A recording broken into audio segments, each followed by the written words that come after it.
grandma's knife really be an effective weapon? Ah!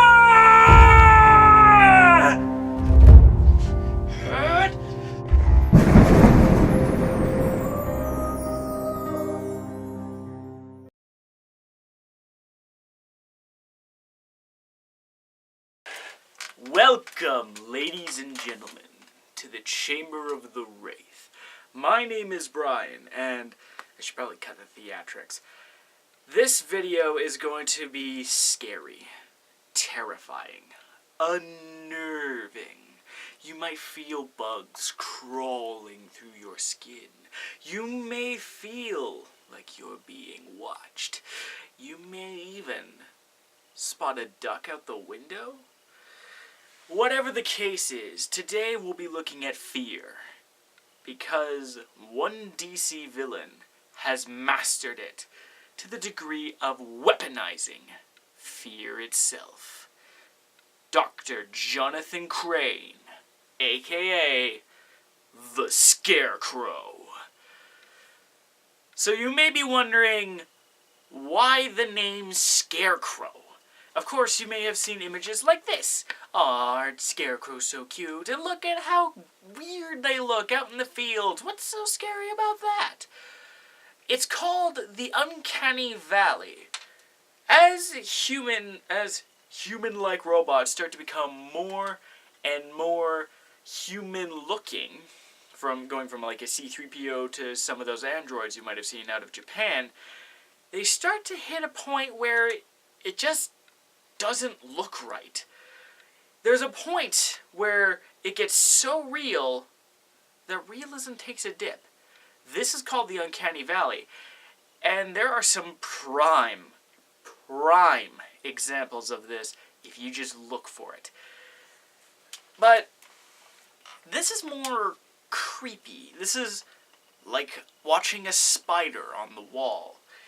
This isn't necessarily a horror movie. This isn't Jason Voorhees kicking down your door, ready to shove a machete down your throat.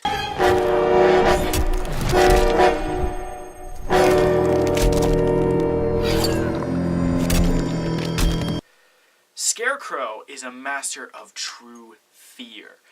His fear toxin gets into your mind and forces you to hallucinate your deepest, darkest fears. And well, as you've seen from the results, it's straight up terrifying. There is no Crane. They're all over me! Only Scarecrow. Get me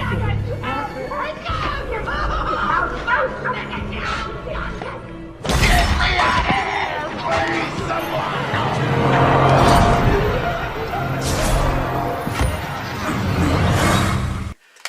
If you were subjected to this gas, you'd become insane just from how much fear you're exposed to. Imagine if, for instance, you were scared of rats, and suddenly Scarecrow comes in and either injects you or has you breathe in his fear toxin, and the next thing you know, you're seeing hundreds of rats crawling all over you, trying to eat you while you're still alive. That level of fear would truly incapacitate you. It would make you insane. You'd be a gibbering wreck for years. So, the question then becomes, how do you make fear toxin? Now, one of the best things about fear, there are a few key things about fear that you need to know. One, it comes from a response in the brain. The brain sends a signal to your adrenal glands, releasing norepinephrine and epinephrine, the latter of which you might know as adrenaline, into your body. This causes your blood flow to constrict, your eyes to narrow. Time seems to slow as you are absorbing as much information as possible because your brain wants you to stay alive. That's why sometimes in terrifying situations like a robbery or skydiving or getting attacked by a wild animal, time seems to shift and be slowed. This is your brain trying to tell you, look all around you, see what you need to do, and choose one of the two responses, or rather 3 responses. You can fight, flee, or freeze. Freezing tends to happen first. Is when you go and freeze in place because you want to know what's going on. Then the other 2 kick in. You can either fight the threat, or if you've decided that fighting will not do you any good, out you fucking go! And as we all know, adrenaline can boost the strength of your muscles, allowing you to temporarily run faster than you ever thought possible, because you don't want to die. So your brain makes you do shit you didn't think was possible. There's a whole plethora of things, from a mother lifting a car off of her son to save her, to a guy outrunning an explosion, basically. Not like the actual shockwave, but running so fast that he got to his car before the explosion could do any serious damage to him. There's all kinds of crazy stories you hear about adrenaline, and that is triggered from your brain. If your brain senses a threat, it triggers your fight, flight, or freeze response. So, whatever Scarecrow's Fear Toxin is doing either makes you release it, or the gas itself actually contains these 2 hormones to kickstart that fight or flight response, as it's called. Now, for the hallucinogenic effect. To be truly terrified of something, you would need to be experiencing something completely unexpected. This is why the famous jump scare comes into play. Now, of course, you people are probably now expecting a jump scare. And that's totally understandable, because a jump scare is exactly what it is. All of a sudden, out of nowhere, bah! Something catches your attention. A loud noise, a quick movement, or maybe even an unsettling creak from your door.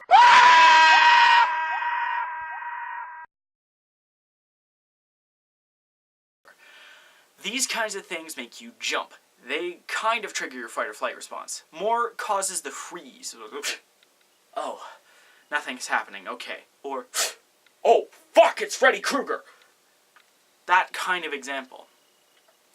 Now, you can truly be terrified by straight-up visuals. Of course, watching somebody get shot or stabbed, or seeing or if you've ever seen a horror movie for the very first time, how that captures your fear, especially if it's a truly terrifying film.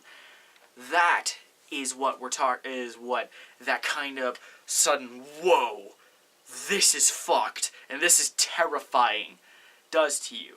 This is the true frightful fear. We're not talking like psychological horror where it just messes with your mind. We're talking the kind of fear that keeps you up at night. The kind of fear that gives you nightmares. This is the kind of fear that Scarecrow's Fear Toxin is going to get you to do. And there's a few ways to make that happen. You can pick and choose from your hallucinogens. These are obviously the kinds of things that will make you see things, or hear things, or feel things that aren't there.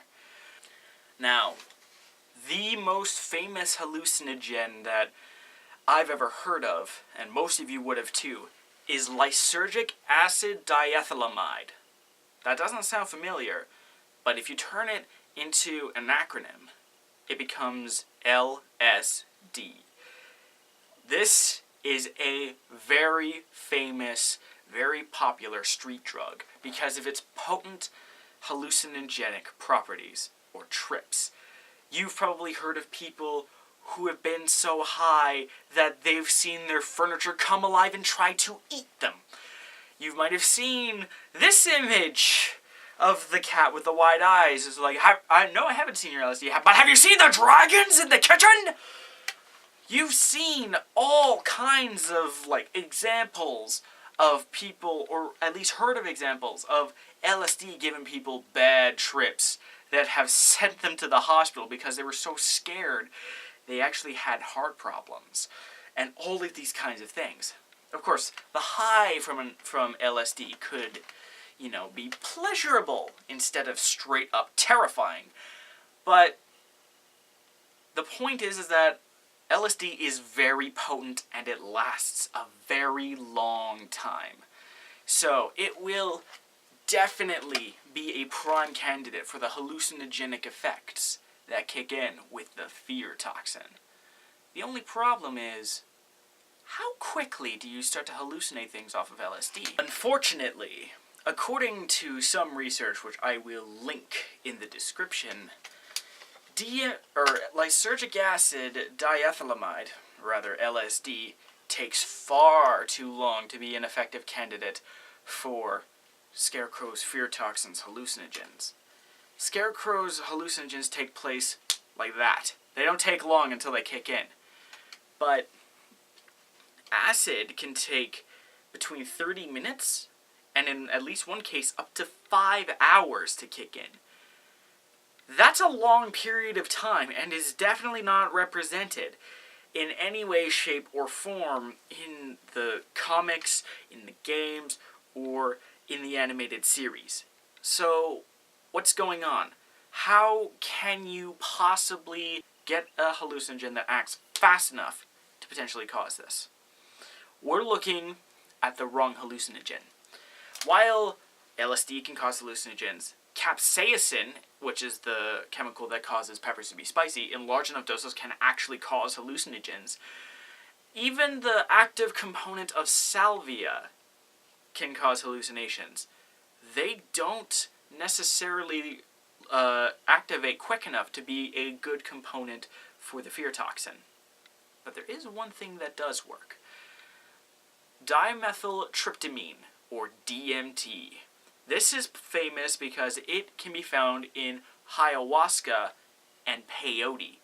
This very potent hallucinogen can be activated within a minute. And the high doesn't last long.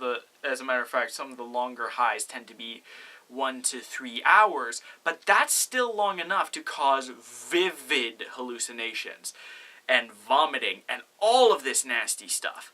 So, taking dimethyltryptamine to kick your hallucinations into overdrive really quickly, combined with the duration of LSD, because LSD can last a very long time, can truly warp your mind, especially if you've been basically force-fed adrenaline and norepinephrine in order to engage your fight or flight response. Being scared and hallucinating things is going to be paramount to creating this Fear Toxin. And it can be in liquid form, so it can be injected like in Arkham Asylum. Tell me, what demons do you have left to beat? Shall we see?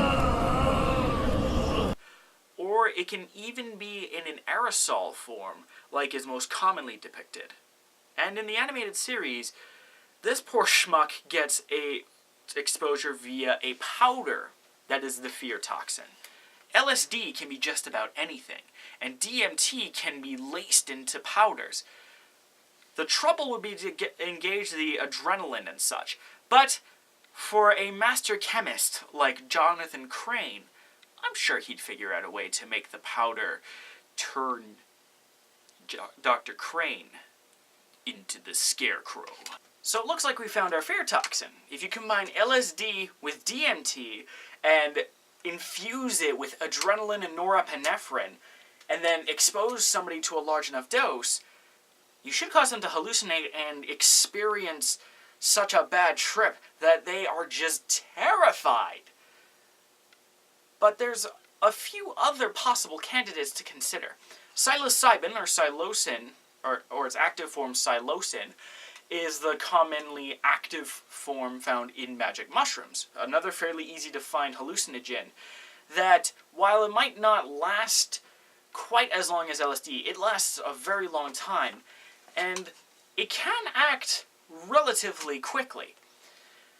You could also consider capsaicin as well, plus the burning sensation in one's mouth might be enough cause for fear, because if you've ever had a burning mouth, it's just, which could cause more fear to be accelerated by the adrenaline, thus all of a sudden, oh boy, you're in for a nightmare on your hands.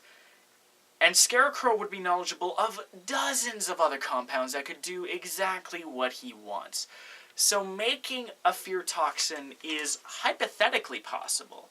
And indeed, with somebody as deranged as Jonathan Crane is, he can just pick anybody up he wants and test his fear toxin until he finds a good universal batch, a good way to mix those compounds into something truly nightmarish. Now, I understand I should have saved this one for Halloween, but come on. I love the Scarecrow. The question is, are you ready to face your fears?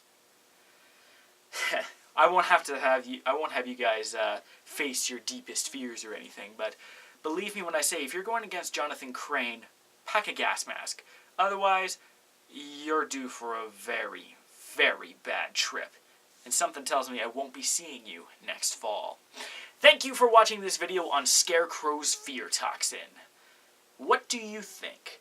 Do you think that the compound I described, a mix of norepinephrine, adrenaline, DMT, and LSD, would make for a good gaseous and liquid and even a powdered form of the fear toxin? Have you ever experimented with any psychotropic drugs that made you go, ho ho, that was a scary bad trip? Do you have any alternatives that you think might work better as the fear toxin that the Scarecrow uses? Let me know in the comments down below. Feel free to like the video and be happy to subscribe to the channel. I do gaming videos every weekend. Now with Shoryuken Saturday for Street Fighter V, I've got Batman Arkham videos on Sunday. When Injustice 2 releases, I will be doing Super Sunday Season 2 at some point. And in general, I'll just be messing around with games and even trying to expand into some sciencey videos like this one. So I hope you stick around and check it out. And as always, TFTBA.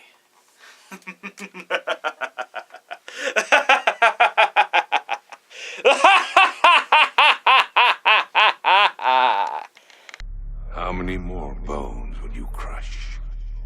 How many lives will you destroy in pursuit of what you call justice? You are the product of everything you fear. Violence, darkness, helplessness. All that remains is for you to watch as I drag your beloved Gotham into oblivion.